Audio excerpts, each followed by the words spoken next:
Hello, welcome to Unicorn Princess Tarot. So, ito yung reading natin for collectives. Collective to, wala tayong specific zodiac sign. Ang importante yung reading, kung makarelate ka, makaresonate ka, maaaring ang reading na ito ay para sa iyo. Pero kung hindi, ibigay mo sa iba. So, let's start. This is for the sign of collectives.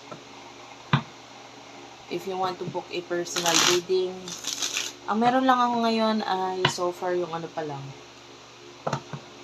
VIP reading.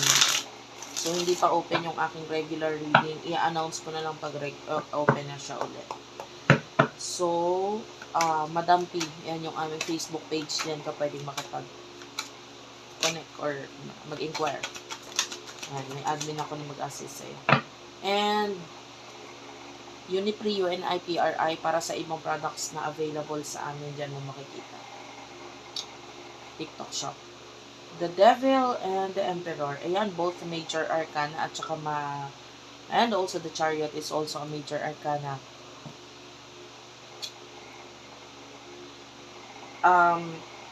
Aries, Capricorn, Cancer energy. May nakikita rin ako Sagittarius energy.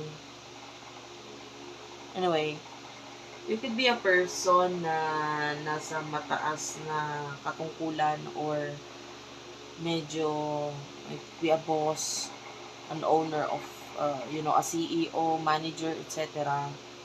Or you could be a person na marami ang sumusunod sa'yo, like maybe a teacher or an employee, government employee, Yun, pwedeng very professional doctor, etc. But I can see you being a person na nasa mataas na katungkulan dito. The Chariot is here. Meron kang masasabi talaga.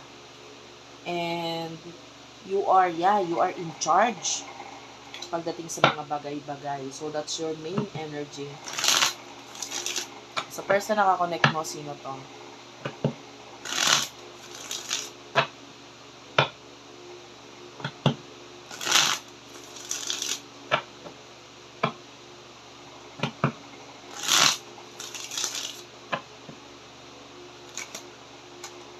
Person na nakakonect mo, you do have your the Knight of Pentacles, Taurus, Virgo, Capricorn energy. The Magician is also here. Bottom of the deck is the Page of Cups. Ayan. And the Magician is a major arcana. So, nakita tayo dito ng person. I feel like hindi siya truly nagiging honest sa'yo itong person na to. Pero may mga gusto siyang sabihin, may mga gusto siyang ibigay, may mga gusto siyang aminin sa'yo. And the Page of Cups, I can see a child na involved dito. So, pwedeng pareho kayong may anak na itong taong to. Ayan, pwedeng anak nyo pareho or anak nyo sa iba pareho. So, I don't know. There's a child na involved here.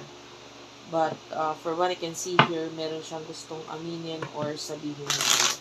So, ano yung mga emotions niyo sa isa't isa? Gusto kong gumamit ng ibang card. So, I will be using this deck regarding sa emotions ninyong dalawa.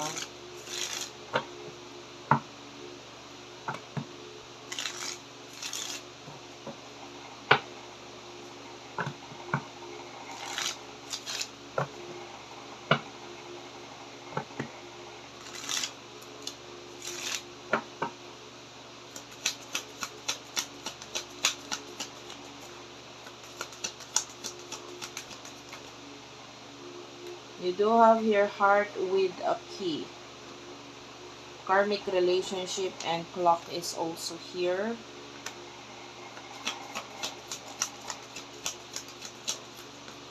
Emotional person ito para sa'yo. You do have here girl with a snake and coffee cup. Okay. Talking and seduction is here. I feel like there's a third party situation na involved dito sa connection nito. Karmic relationship. So, pwedeng ikaw ay currently in a karmic relationship. Medyo matagal na relasyon nito pero hindi masyado nag-workout para sa'yo.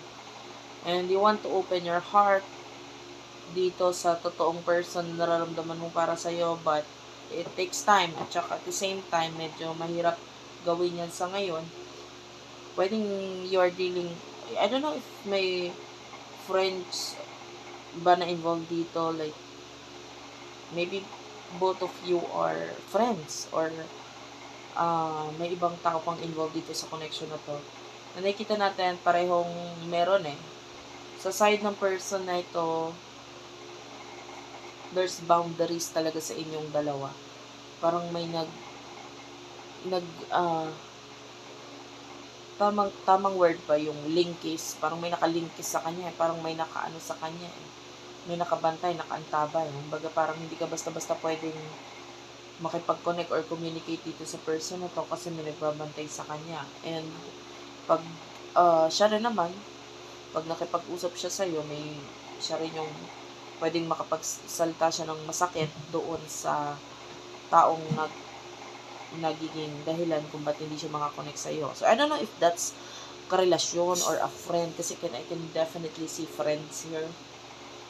Pero itong person na to, gusto niya makipag-usap eh. So, pwedeng iba sa inyo, ikaw yung pwedeng lumabas na third party dito. So, kung may karelasyon na siya, so gano'n. Lalo na may anak, gano'n. Yeah, girl talk is really showing to me here. So, may boundaries talaga. Kaya hindi ka basta-basta pwedeng makakonect or makausap nitong taong ito. And dahil doon, ikaw, nilalet go mo na yung person na ito because, why? Diba? Bakit maghintay? Bakit ganito ganyan? Gusto mo mang i-open yung sarili mo sa kanya. Yung iba sa inyo pwedeng naging open ka sa kanya in the past, pero hindi na pwedeng maging ganun ulit ngayon. Lalo na may boundaries sa inyong dalawa nitong person na ito. Pero gusto kanya makausap. So, what will happen in the future for the both of you?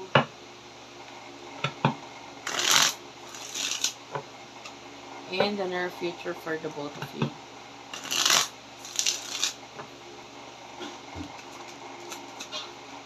You do have here 6 of Cups. 6 of Pentacles. Ayan. The Fool and the High Priestess. So, anyway, in the future, nakakita tayo dito ng a lot of events in the past ang mababalik or mangyayari ulit sa'yo, sa buhay mo. 6 of Pentacles, I can see money. And I can see also na ikaw ay may mga bagay kang bibilhin or i-invest sa sarili mo. And you're just enjoying yourself, you know. 6 of Cups, may mga taong kakausap sa'yo and they will tell you something na, you know, may kinalaman nga sa past eh. Na, if you're a boss, could be a past or previous employee, ang pwedeng biglang dumating sa'yo at, you know, makipag-usap, bumalik, baka pwedeng bumalik, ganito, ganyan. And, these people are past people na nakukuha natin na makikipag-connect or communicate sa'yo. Itong person na to, lalo na kung may spiritual connection kayo, nakakita tayo ng pag-take ng risk mula sa kanya. So, pwedeng makipag-connect, makipag-communicate siya sa'yo, although kinot off ka na niya in the past, but I can see, magkakaroon siya ng clarity regarding sa kung ano talagang gusto niya dito sa connection na ito, at yun nga, ang gusto niya ay makausap ka. So, gagawa siya ng actions towards that, kung paano siya makikipag-connect, communicate, paano siya makikipag-usap sa'yo. Okay? So, that's it for now. Thank you for watching, guys. I love you all. Please do like and subscribe. And please do hit the notification bell. Yung Madam P, ayan, follow mo ko dyan sa Facebook page namin. Unipri, UNIPRI, TikTok shop. And also dyan din yung aming TikTok. So, you might want to check it out. May mga videos akong ina-upload dyan. Hindi ko na i-upload dito sa YouTube. So, yeah. Thank you for watching, guys. I love you all and bye-bye.